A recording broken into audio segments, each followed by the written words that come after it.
You're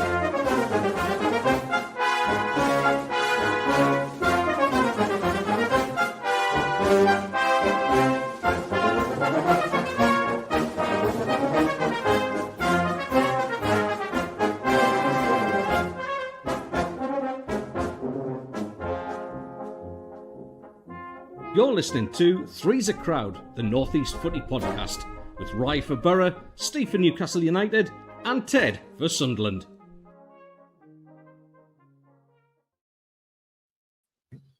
Morning. Good morning, everybody. Said good morning, everyone. Hope you're all fantastic, safe, and well around this beautiful world of ours. It is the Three's a Crowd Northeast Football Podcast, the only podcast where we talk Newcastle, Sunderland, and Middlesbrough every weekend. We bring three teams together, traditionally rivals, and we have a bit of banter, we have a bit of laughs, and we do it with none other than Mr. Stevie Wraith and Ted the Mackham. Good morning to you, Steve. Good morning, sir. How are you? And happy birthday to Eddie Howe today. Oh, happy birthday to who's that? Is that that's our manager, mate? Oh, that's right. I forgot. Sorry about that. And Teddy boy, good morning to you, good sir. Good morning, matey. Good morning. I do apologise. I'm a little bit bleary-eyed. I've just woken up. I'm not going to lie to you. I had a very broken night's sleep. I have rich man's disease, gout. He's got it. He's got it. I mean, I've been telling you for the past previous pods how old you're getting, and now you've got the symptoms of old man. Do you know what I mean? Like, it's just, yes. I don't know, Ted. It's the grey hair, everything else is falling apart. Unbelievable. Absolutely. Steve and I might have to talk about going younger. I'm just saying. Yeah. Do you know what I mean? Just for the demographic. Yeah. Do you know what I mean? I'm just like, the young crowd don't want to come in and see, you with your rich man diseases and stuff like that. Do you know what I mean? 13-year-old Swedish manager, and all of a sudden you think you're too old for us? All right, I mean, we've got a 37-year-old manager. I'm actually officially older than our manager now. Do you know what I mean? So, like, we're just keeping it young. We're keeping it fresh here. Do you know what I mean? Hip hop. Right, welcome on in. Three's a Crowd. We've got so much to talk about. We have got a shorter show today because we have to get Mr. Steve Wraith off to Everton today, so we won't be with you for the full hour. It'll be a 45-minute show, but we have got a lot to talk about, lots of it happening in Clubland, and let's do it quickly. Middlesbrough have got a new manager in Kim Hellberg. The Swedish manager has been appointed this week. His first game in charge will be today for Middlesbrough against Derby at the Riverside Stadium. Kim Hellberg comes from Hammarby in the Swedish League, where he has finished second for the past 2 seasons. Kim Hellberg is a very, very well-known manager in the European circuit. His dad was a manager for over 35 years, and he's taken the reins. He said that he did play a little bit of football, but he knew pretty quickly on that he wasn't ever going to be very good at it, and that coaching was going to be his thing. Youngest manager ever to come to Middlesbrough, the second one to be born outside of Europe as well. Stevie Gibson, of the same name, has gone for a Swedish type. The last manager we've ever had that wasn't born in Britain, was Aitor Karanka, and he did all right. It's a bold appointment, I think. I mean, it's reminiscent of what Sunderland did with Lebris, really, a complete unknown after being linked with numerous big names. So Borough have taken their time. Steve Gibson has not really made many mistakes, I don't think, with appointment of managers. Some of the managers Borough have had haven't done well elsewhere, but they've done well at Borough. And I think the one thing that Hellberg can be guaranteed of is he'll get time. And he'll get time to get it right. And if it doesn't go right this season, then he'll get an opportunity next season to set his stall out and do what he wants to do to try and get Middlesbrough into the Premier League and into the promised land. But I mean, know very little about him. But yeah, it was a strange appointment. But when you see those, as I say, I can only hark back to what Sunderland's done with Lebris and say, this might work. And it's good that they didn't rush it. I think if you rush a managerial appointment, that's when you make mistakes. And interesting to see how things progress. After you lost the game against Coventry, I don't think it was any surprise. I think from my perspective, Coventry, certainly got the bit between their teeth. Lampard is a good manager at that level, and it's not over. It's not over now, but it did hurt, but it's not over. Yeah, but yeah, listen, I genuinely feel that if he gets a little bit of time, he'd probably get it right. No, I think, Teddy boy, it seems to be the way of gone are the days of, and I'm going to say we because I'm going to make myself feel like your age as well. Gone are the days of appointing managers, mate. It is now head coaches. Managers are no longer, and we saw, funnily enough, David Moyes talk about this just recently about how much has changed in his lifetime of being the manager that was the scout. He was he was the recruitment. He was everything. And now it is just young, hip hop, 37-year-old Swedish good-looking dudes that come in and take the roles of head coaches now, as did Regis Labrie. He's come in as Sunderland's head coach and done all right, mate. But Kim Hellberg takes the reins at Borough. And in a weird one as well, it takes the reins of Borough that were in second, now third. Yeah, well, he's certainly got a bit of a tough job on his hands. Yeah. It's no surprise, like you're saying, in terms of what Sunderland did before that, in terms of pointing Steve quite said, for us, it's a relative unknown, but Hellberg, well, believe it or not, was actually on the short list before Regis Labrie got the job. He was certainly looked at. I'm just looking to see what the odds are of him becoming the next Wolves manager in the next 6 months. Okay, we're having technical difficulties over to Cyprus where we're cutting his connection. But no, how dare you? It is going to be an interesting one. If he is any good, then obviously you've got that problem where you do. Is this a long-term appointment anymore? I think we'll be looking to hold on to Regis Labrie for any sort of length of time. But listen, let's get him in charge in his first game. Interesting to see that he follows the sort of Bielsa principle of coaching. Yeah, I know, right?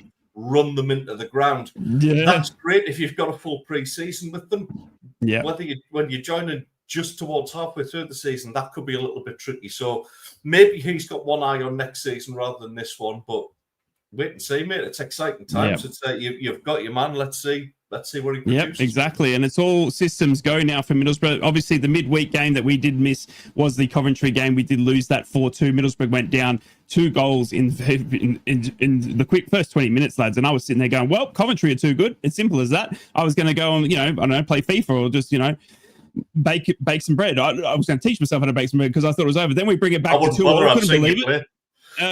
Hey, how dare you? All right, and maybe I'm meant to be Baker. And then we bring it back to 2-2, and there's life. I'm up and about. I'm nude down the street. I'm excited. Riley McGree's out there whipping crosses in left, right, and centre. And then they score another 2, and it's all over, and I hate myself. Do you know what I mean? And that's what football does to a man. It was an incredible performance by Coventry. Lads, they are so clinical. They are very, very clinical. And I think I was talking to a lot of Coventry fans midweek, and funny enough, Teddy boy, it's another team that they think have been spurned on by a bloody Ballard header. Which seem to have turned everything them around. They said ever since that Ballard header, they've said that they're going to be more clinical because they felt like they had the chances to beat you on that day, that they weren't clinical enough. Well, Frank Lampard has definitely made them clinical. They have got a goal difference now of absolutely 15 goals, between them and second place. And they've got a 10-gap lead now as well on second place. So it's Coventry's to lose from here on out. It's going to be a big game today against Derby. We will talk about those, but we're just looking backwards just for the time being. So Middlesbrough coming off a draw to Oxford and obviously the loss to Coventry, where they need to pick up 3 points this afternoon if they are to stay within that top 2. Otherwise, they could fall very quickly. On to the Mackhams, who went to London and came up short, Teddy boy. Unfortunately, we had the caller's curse. I think we all went for a Sunderland win there. And did you? I'm not sure. I don't think. I think we did. We sent Sunderland to Fulham with the freezer crowd. I haven't gone for a win in our predictions all season. Haven't you really? Jeez, look at you. You're so smart. You know what I mean? You're so smart and good looking. I mean, this is why we get you on. We need to talk. Sunderland have had a loss against Fulham, 1-0. I didn't think it was going to be an easy game for Sunderland travelling to London. It never is. I did think that Sunderland could get something from it, but to take a 1-0 loss there, Teddy boy, happy or? No, I mean, I wasn't happy about it. You've got to be very careful moaning about performances when you're having the start of the season that we've had. That one, rather than being like the 2-0 defeat at Man United, where you go, all right, we maybe tactically got that wrong on the day. Maybe showed them a little bit too much respect. It was more like the Burnley result where you kind of thought we just didn't get going. And there was definitely a point in there to be won, but yeah, listen, we move on. We've got an opportunity. I thought it was just a little bit disappointing that we didn't make as many chances as we normally do. Yeah. The other thing as well, I'm not going to completely blame it on this, but the referee was absolutely horrendous. The free kick that they eventually scored from, never a free kick at all. There was some of the decision making was just absolutely bizarre. I was sat next to a Newcastle fan. I did the double header of watching us and then the Geordie straight after. I was sat next to a Newcastle fan who was just like shaking his head in disbelief, going, "What have you got to do to get a decision out of it?" You know. So yeah, and then of course later on the day he just didn't give a stuff about the Sunderland result because the Geordies had a bit of a good one. But yeah, listen, we've got a perfect chance to move on. We've got a home game, and it's a home game that we need to get points out of because the run in after now, barring the easy 3 points down at Anfield where we'll get Arne Slot sacked. Can't wait to verse them next season in the Championship. The game's starting to get tricky after Liverpool. Yeah. Tell you what, we've got the Swedish manager. We might get the Rat Isaac as well, the way they're going. Steve, obviously, Sunderland taking the team down to Fulham, never an easy task, but given where they were on the table, the form guide as well, you would think Sunderland could have gotten a little bit more than the 0 points from Fulham.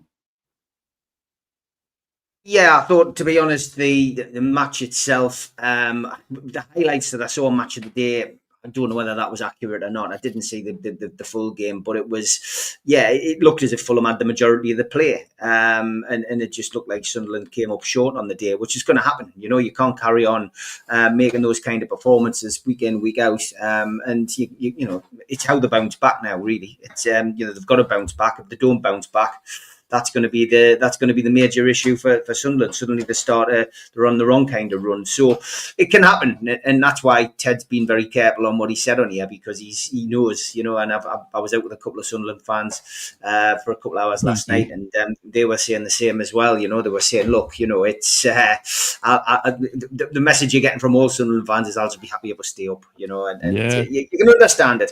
But look, losing to Fulham 1-0 it's no big disgrace away from home. You know, you come up from the Championship, you've got to win your home games, and if you grab a point away from home, that's great. Anybody can beat anybody in the Premier League. That's the problem at the moment. It really, really is a strange old league. And like I said last season, there is a top and there's a bottom. There's just no middle table at the minute, because you can win 2 games and you can be chasing Europe, or you could lose 2 games and you're just a couple of points above the relegation zone at this point in time. So it's going to be interesting to see what happens. But yeah, it's how Sunderland bounce back from that result that's important. We are going to be looking forward after the break, but looking back at the moment, by looking back, we've got to talk about the curse. The curse I put on Erling Haaland last weekend, Steve.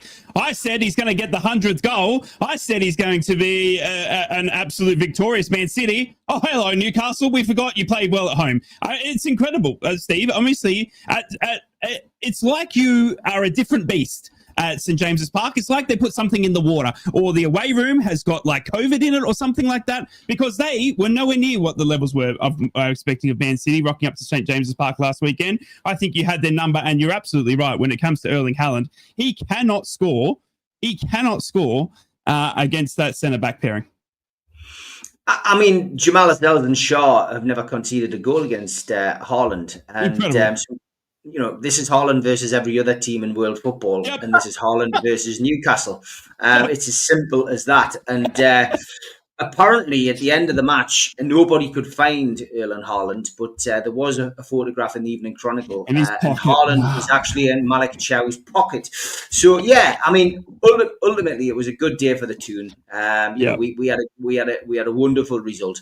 And I think that's why it's been so frustrating for Newcastle over the course of this, you know, opening few months of the season. It's been you know, annoying for Newcastle fans, because we are capable of these type of performances. And you know, we lost 2-1 to Barcelona, but you know, had it not been for those wonderful Rashford goals, we would have got something out of that, you know. And we've turned up for the big occasions, but Brentford away, West Ham away is where we've let ourselves down. And you know, the midweek game against Marseille, I was expecting us to win that, and we lost 2-1, and it was down to, you know, individual error again by by the goalkeeper, which changed the whole perception of that game. And the Aubameyang's 2 finishes were exemplary, but that's what you expect from a seasoned Champions League striker like him.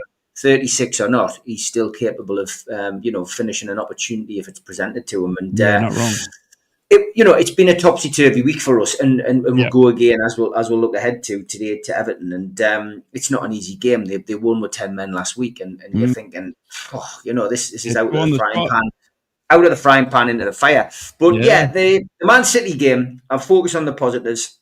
Yeah. The performances from Harvey Barnes this season.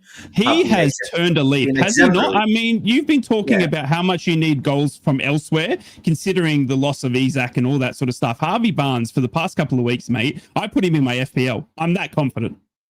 Yeah, he's one of those players at the moment who is really having his day in a black and white shirt. He's scoring for fun. He's getting into the right positions. He's grafting as well.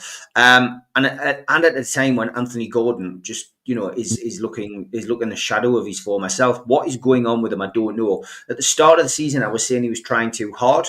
I felt he was focused. He was focusing. He's focusing too hard in the wrong areas. Then I've got a feeling, is it a bad run of form that he's in, and is he carrying an injury that nobody knows about, which he isn't. So for me, the only thing I can really say with Anthony Gordon is that he is suffering because he's suffering more, as is Elanga, I suppose, and not having that out and out striker like Isak. And I think I don't think you become a bad player overnight. I just think the fact that they've been set to play a certain way with this striker Gordon rather than Elanga, but it's not working. And Alexander Isak has put his career on hold, and he's put Newcastle United's development on hold by what he did in the summer.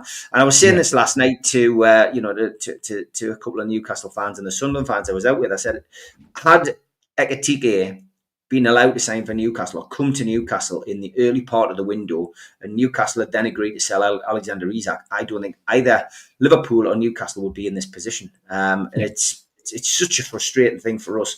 But look, it's not all over. We are still in the Carabao Cup. We're still in we've got the FA Cup to look forward to. We're not a million miles away. Last weekend we were talking about it could be a 10-point gap between us and Sunderland. It's back down to 4. And we are an unpredictable team. So, I guess anyone who plays us just doesn't know what on earth is going to happen. Yep. But, we'll wait and see what happens today. Could Gordon perform well today, considering that it's Everton? I wouldn't like to see him in the team. I'd like to see him on the bench. Wow. I genuinely don't want him to start today. He's never had a good game against Everton since he left the club. He always seems nervous down there. He didn't leave the club obviously in a good light. He was chased out the training ground. People were chucking stuff at his cars. He was getting insulted. Part of you says, well, this could be a game where he could suddenly turn his season around and turn his fortunes around. But the flip side says you can't drop Harvey Barnes. The decisions how he's got to make today are there for all to see. He's got to pick between Ramsdale and Pope. And he's got to pick between. He's got to decide on what he does at centre half, because does he bring Dan Burn in? If he plays Dan Burn at left back, I don't think I could even defend him today. He's got to play Lewis Hall and Tino Livramento left and right, because they're superb. They changed the game for us last week. And then you've got to play, I think, Fabian Schär and Malik Chow. I know they've both played constantly, but I would play those two. I would rest Burn. I'll put him on the bench. I would rest Pope. I would put him on the bench, and I wouldn't play Anthony Gordon. And I think I would go down there with a strong team. And the rumor has it that Wissa is he is training with the ground with a team now. But the rumor is he potentially could be on the bench today, which would be great to see at last. Wissa playing some part for Newcastle United. We need that, mate. We need that. It's been a tough old week, Teddy. Just before we get to Troll of the Week, mate, coming to you obviously with Newcastle, mate. It's been an up and down week. Obviously, we've seen the events unfold with the Marseille trip and how ugly that was in the Champions League. And then also, but they're coming off the back of a Premier League victory against Man City, sitting in third. I mean, it really is one of the toughest teams to predict. And it sounds like, obviously, on the team sheet as well. Yeah, I mean, who would have thought that we were having a conversation about, Harvey Barnes is going to sort of hold up a pole position on the left wing over Anthony Gordon, but here we are. He's taken his opportunities, Harvey Barnes, and he's looking like a cracking player. He's played himself into form and into contention to hold that spot down. Gordon, there's comments there saying he hasn't played well for a year. Maybe not. I mean, personally, I only see limited chances, so I doubt the Newcastle fans' knowledge on this one. But at the same time, I'm starting to see why they're saying that, because I don't know. He doesn't look like he knows what kind of player he wants to be. Whether he wants to be sort of a hug the touchline kind of winger, or wants to drift in and sort of have like a free roll. I don't know. I just feel like you need some sort of direction, somebody to sit him down and say, no, this is exactly what I need you to do through every minute of the game. It's a nice problem to have when you've got an England international that will play himself back into form. And Anthony Gordon is a terrific player. I've said that from day one. I've got nothing against him as a player. I think he's terrific. He will be back, but right now, Harvey Barnes is just absolutely loving the opportunity. The one question I was going to put to Steve and any of the Newcastle fans watching as well, the centre-back situation, it's an interesting one. And with the away form in the Premier League, Steve, being iffy, let's call it, do you think there's an argument could be made for three centre-backs? I think they could, but...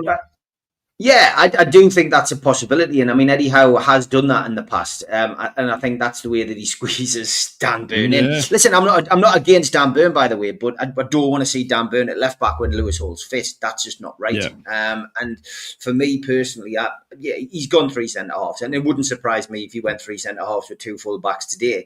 It really wouldn't. I think things change once Wissa's fit. I think he goes back to 4-3-3, and I think that's the formation he's play. I think Voldemar will sit out, and I think Voldemar will come in to hold the ball up. And you can't say that's how it's going to go for the rest of the season, but because injuries and suspensions and that play their part. But I think he goes 4-3-3, and I think he puts Wissa up front. I think he plays Alanga on the left and Alanga on the right and Barnes on the left.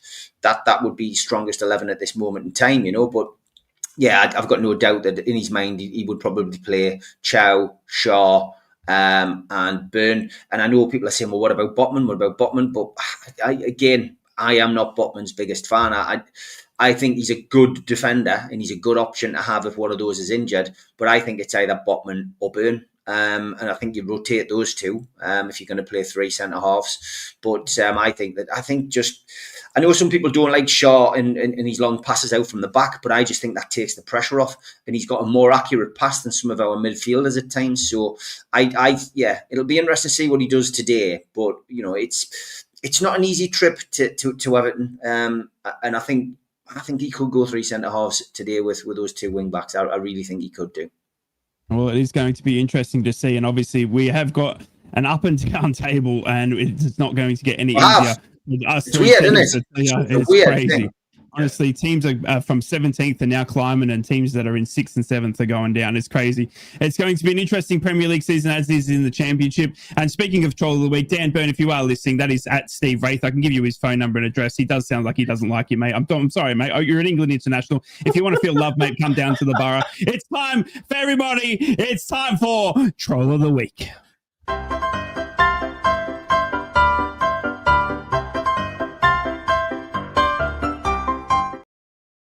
Alexander Isak's had some stick over the last few weeks and continues. He's the first Liverpool player in history to lose each of his first 4 Premier League starts for the club. He's actually the first centre-forward not to score in his first 4 games since 1906 as well, apparently. Everton fans are loving it as well. It's officially 200 days since Alexander Isak last scored a Premier League goal. Jamie Vardy showing that not all footballers are as intelligent as Anthony Gordon. I don't really like Indian food. I prefer English food like pizza or Chinese, said Jamie in a recent interview. And I love a name of referees. Here's tonight's officials. Fu Ming. That's excellent, isn't it? Absolutely. That is very good. That is very good. I am going on a bus today to Everton. I'm not travelling by train. Can't get a train back, so it's a bus for me. I haven't been on one for a while. This is not the bus that I'm getting, by the way. And with all talk of... playing out from the back Yes, with all talk of Birmingham's new stadium, it was nice to see a Sunderland fan coming up with this great idea for their stadium. And maybe pink slices on the corner of the Stadium of Light will look class. We can do it in our Birmingham. I thought that was brilliant by the Sunderland fans. Jackie White would be proud. Yes, Johan Wisser is on his way back to Newcastle's team. So thankfully, 2042 now. Won't need to be the year that Johan Wisser returns to the squad. And I've already mentioned Anthony Gordon. I don't want to see him playing today for Newcastle. I'd rather see him on the bench because this is Anthony Gordon when it's not a big game. And I did like this. Ed on Twitter had put, been adopted by some Frankfurt fans and been escorted to their pub. If you don't hear from me, then it's been fun. His next post a few minutes later, can't stress enough how sound these Frankfurt lot are. Having the time of my life here. A little bit later, got robbed at knife point, lad. Look, everything bar my hotel key, and I didn't get to the ground. Yes, travelling away can be fun, can't it? On the continent, be safe, fans. Yeah. I did like this in our comments. Why Borough on a Northeast show, said Fred Holmes. Rye replied, because we get comments like this from you, Fred. Thanks for the support. And I need some help. A few months ago, lads, I accepted a friend's request from a guy called Buster, as we both had an avid interest in the 70s band, The Sweet. He sent me the odd video of the band, but then he started to bombard me with not only videos, but non-stop messages on Messenger. Now, as much as I like The Sweet, I thought enough is enough. So I tried to unfriend and block him, but I was unable to. This is where I need technical help. Does anyone know the way? There's got to be a way to Blockbuster. Well done. You have, by the way, lads, you've heard of Elf on a Shelf. Yeah, you have Shite on a Kite. And David Blame is fuming. His record of doing Sweet FA in the box has been smashed by Alexander Isak. And just stop oil have put forward a solution to keep Popey from leaving the box. And to be fair, PSG are a world-class team. It was PSV, Arnie. Oh, in that case, we're proper. Yeah. And here's Arnie Slot going on his holidays. I'm sure that's a place in Wales.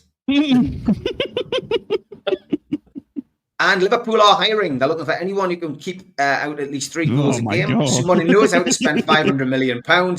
Qualification, must have hair, must be able to convince Trent to come back, and must insist that Van Dijk and Salah are the best ever, even when they are 50 years old. Apply online. Send your CV to you'll never walk alone until we lose.com.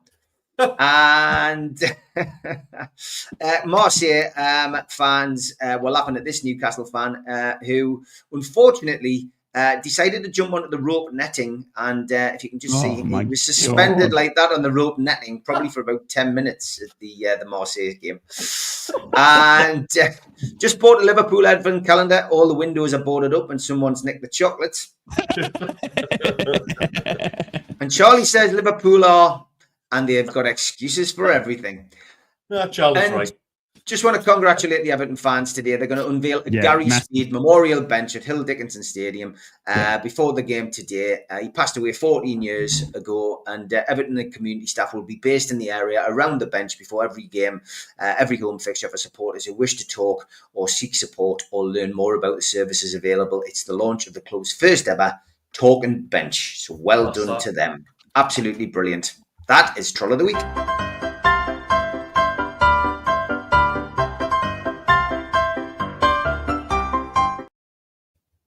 Welcome back to Three's a Crowd. You are joined here by Rye, Teddy, the Mackham, and Steve Wraith. We bring you Three's a Crowd, the only Northeast football podcast where we bring 3 teams that hate each other, normally together on a weekend. Teddy Boy's got his hand up.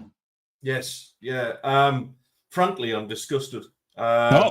We get a lot of comments when we're doing the show live. We got attacked for our glasses last week, me and Steve, which was odd. This one's coming from my sister Gillian. Which I'm delighted about. Watching now, love the Aussie. Seriously, Jill? Seriously? Are you been out last night? Me? Look, what can I say, lad? It's the reason I'm the favorite. I mean, you have to have it. You have to have a villain. You have to have the one that they love, you know, on the soap shows. You know what I mean? And then you have to have the wise, you know, the wise man. You know what I mean? And Steve's the wise man. Ted, you're the villain, and I'm the one they love. You know what I mean? So like, it's just I didn't choose the role. Okay, so I'm sorry. Just like having a family dinner. This checks in the post. Welcome back, everybody. Thank you so much for joining us. We have got a shorter turnaround. We've got to get Stevie Wraith off to Everton, so we have got to talk quickly about the 3 games that all the teams are going. But quickly, lads, I've got to do it. I've got to talk to you about it because it was something we covered so much in the summer. Alexander Isak going to Liverpool, and they have gone down the absolute gurgler. Ted, I don't think I would have seen £130 million, 130 million pounds spent more worse than what it could potentially be the Alexander Isak situation this season. Yeah, just remember it's 260 US. Isn't it crazy, mate? 260 million US. Aussie dollars. It's £2 mate. I was stronger. Yeah, listen, it's weird to see. Not just the Isak purchase and how badly that's gone, but just to see the way that Liverpool are panicking when they're on the pitch. They're going to goal down against Forest, and Forest fully deserved that 3-0 win. But Slot's panicking and putting more attackers on when they're going to goal down, and you think, what are you playing at? You know, it's just gone like it's wacky races. It's fun watching it, to be honest. I've never been a great fan of Liverpool, and long may this continue. It's just great to watch. It's making it much more interesting in the Premier League, and that's why we're having outsiders creeping into the top 6 this season. And yeah, it's absolutely great. I don't believe Slot will be there much longer. I really don't. Really? I think he's got to get a result against West Ham today, which is no mean feat because their form's on the way back. And then they've got us. And if we take any points away from Anfield, I reckon he's gone. It is incredible, Steve. I mean, you were probably hoping as a Newcastle fan, but you were saying just before how much the Alexander Isak has obviously affected some of the lads still at Newcastle. Would you honestly, deep down in your heart, thought that Alexander Isak was going to fail as miserably as he does? I mean, it is. You can't tell me that it hasn't been a failure, Liverpool fans, because it has been £130 million signing from Alexander Isak. This man couldn't not score last season. I mean, for the past couple of seasons, it wasn't like he was a one-season wonder. He has done this for Newcastle over a period of 2. He was the reason they did Champions League and Carabao Cup success. Steve, could have you put, honestly, any sort of fathom that Alexander Isak and Liverpool would be like this? Definitely not. I mean, the only signs he got at the start, though, of the season was when Mo Salah put something on his social media. I think I've mentioned this to you guys before. And some Liverpool fan, a fairly big account, put something up like with the photographs of a couple of the lads who'd won the league last year, but they'd incorporated Alexander Isak and Florian Wirtz into this picture. And Salah actually went public on his timeline and basically said, I think you should show respect to the people who won the trophy last season. So he wasn't happy that Alexander Isak and Wirtz were on this like picture that this guy, this meme or whatever it was that this guy had developed. And I don't think Salah's happy about these players coming in. Is it a financial thing? Are they getting paid more than him after his contract had been sorted out? Or is it simply that they don't like Arne Slot's coaching methods? I think what we're seeing now is that, Arne Slot came in, didn't change things a great deal after Klopp had left and got lucky. And now he's really suffering from going out and splurging, and he did splurge vast amounts of money on the wrong players. I can't believe at this moment in time that he's talking about signing another forward in the transfer window in January. Isn't it? Wow. I mean, what does that say? What does that say to Ekitike and Alexander Isak? I think Ekitike as well. I genuinely think these guys. I just think that he looks the kind of person who could cause an argument in an empty room. But it's about egos. This really has the same kind of look as when you put Cristiano Ronaldo and Paul Pogba in the same dressing room. Yep. 2 huge characters along with other big characters, and I think it's completely knocked the dynamics. And I don't think Slot knows how to manage them. No, and I completely agree. And Liverpool, you honestly, for him to sit there and talk about how much he needs to get to January and gets the signings in when he spent £450 million. You are absolutely taking the laugh. Lads, we need to talk quickly about the 3 games we've got ahead of us. Let's kick it off with Middlesbrough taking on Derby County at home in what has been a 3-game week for Middlesbrough in the Championship. We've had a draw to Oxford. We've had a bad loss to Coventry. We have got Kim Hellberg's very first game today. The Swedish man is in. The IKEA meatballs are cooking. And obviously the flat packs at the back 4 are going to be well built with those little screws that nobody knows how to work. I'm interested to see what Kim can do. He's only had 2 training sessions with the Borough. He's only had 2 days in charge. I don't think it's time to come in and reinvent the wheel.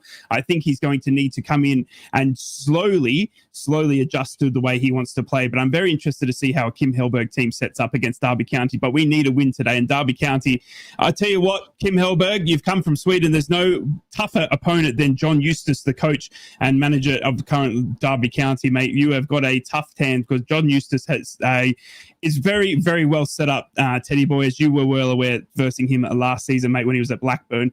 He's now at Derby County, mate, and he sets these teams up well, and I think Middlesbrough are in for a tough afternoon. We're still struggling in front. Tommy Conway missing a sitter. I'm going to be interested to see if David Strelic, our £8.5 million pound striking, is back. I keep saying dollars because I'm Australian. That if you don't knew that. And Ted, I think Middlesbrough can get a win today because it's Kim Hill, but I just think there's something there with that new manager bounce. Well, they'll be certainly hoping so. You're right. He's only got 2 sessions, mate. I kind of see them, showing that much difference from what we saw against Coventry. What he will want to see, though, I think, is a bit quicker in the build-up. I just found that when I was watching you against Coventry, I felt like every time Borough got on the ball, and it wasn't a bad performance. I'm not it wasn't. I just felt like they slowed the game down, whereas Coventry were in a hurry to get up and take their chances, and that was the difference between the two.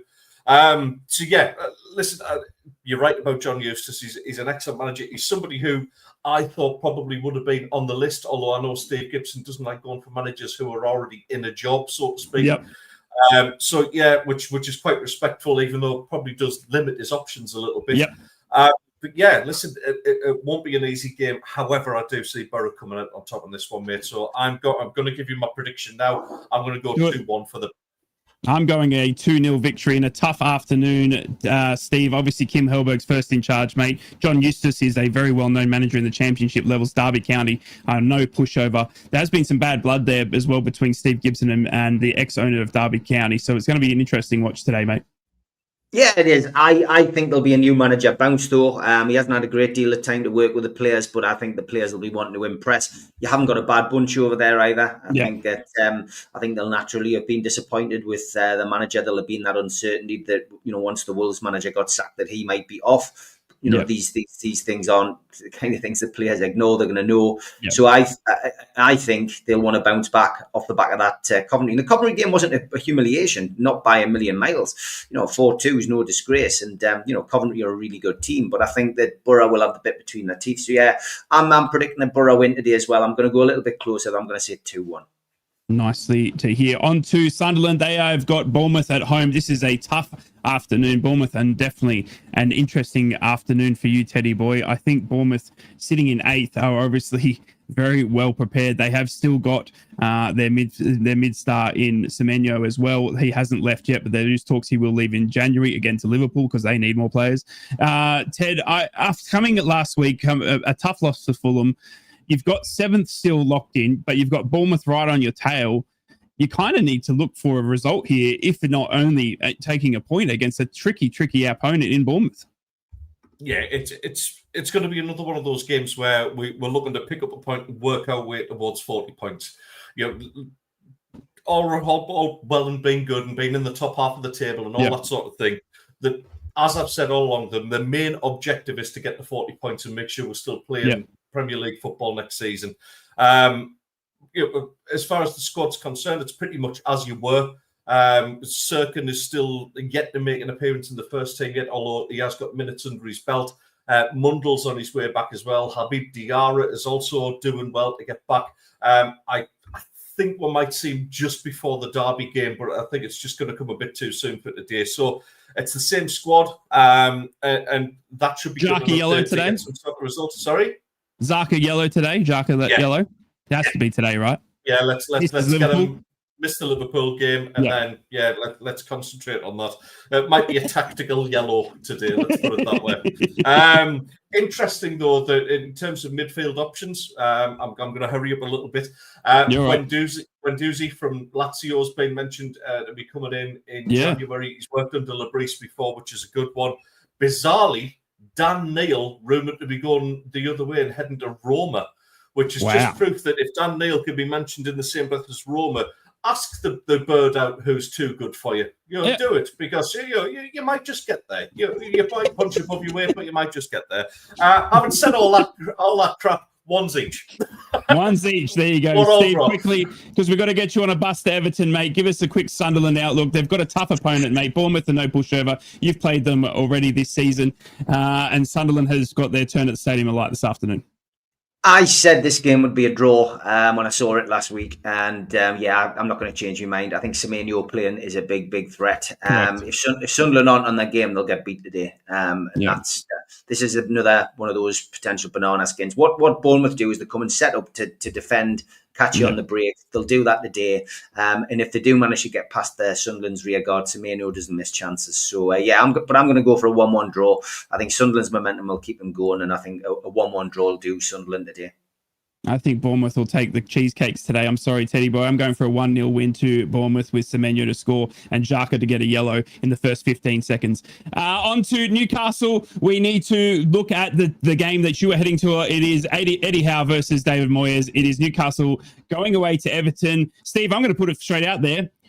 You suck away from home. And I'm trying to be nice. And we know that you hate Dan Burn.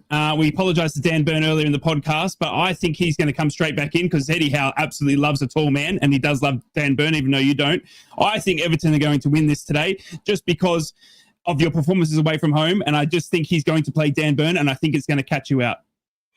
Okay, I'm going to go 3 centre halves because I think Ted's right. I think Newcastle will go with a defensive mindset today. Yep. I do think Lewis Hall will play. I do think Tino Livramento will play.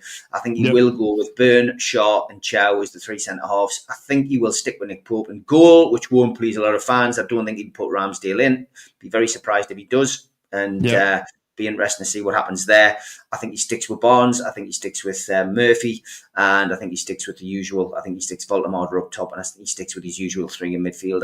Willock will count himself unlucky to be on the bench today because he did have a good game against Marseille. Yeah. I am going to go for, as I said last week and the week before, I still think Newcastle will get a draw down at Everton. I think that first away win will come at the Stadium of Light. So Newcastle United will get a draw today. I'm going to go for a 2-2, a Desmond 2-2. And big tribute to this man, Gary Speed. It's going to be a fantastic effort for them. And obviously, Gary Speed, rest in peace. And I love that the Everton are doing the tribute. Just quickly, Steve, new stadium again today, mate? Yeah, looking forward to it. Hill Dickinson Stadium, never been yet. So looking forward to it. Over 50,000. The atmosphere is really good. Tom Dixon saying take plenty of pictures. I will. And yes, I did used to work on the doors, Chris. Nice to see you in the chat, mate. But yeah, look, I genuinely think Newcastle Newcastle fans will enjoy the experience today. Apparently, it's as nice as the Spurs Stadium inside. Wow. And I'm looking forward to it. Yeah, I'm going to get out there early though. For you now, do you reckon? I don't know, mate, is the honest answer. They still seem to be doing lots of things coming out by email to season ticket holders asking about, now they're asking you about whether they should do season ticket waiting list, etc. Yeah. So, that's it, mate, at the end of the day. But look, from my perspective, looking forward to today's game, mate. Teddy boy, Newcastle away to Everton. They are not travelling well, but at home they're a different beast.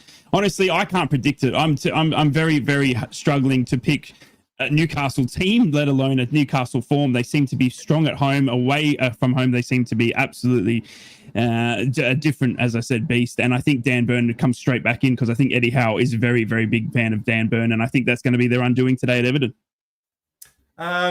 I agree with Steve to a certain extent that they'll go 3 centre-backs. However, I do think Newcastle will get their first away win today, just to lure them into a false sense of security for the 14th of December. So look at him playing the wheel. The mind games are kicking off already. I think the Geordies will win today. I genuinely do. I think they'll win 1-0 today, and then they'll get beat at the Stadium of Light.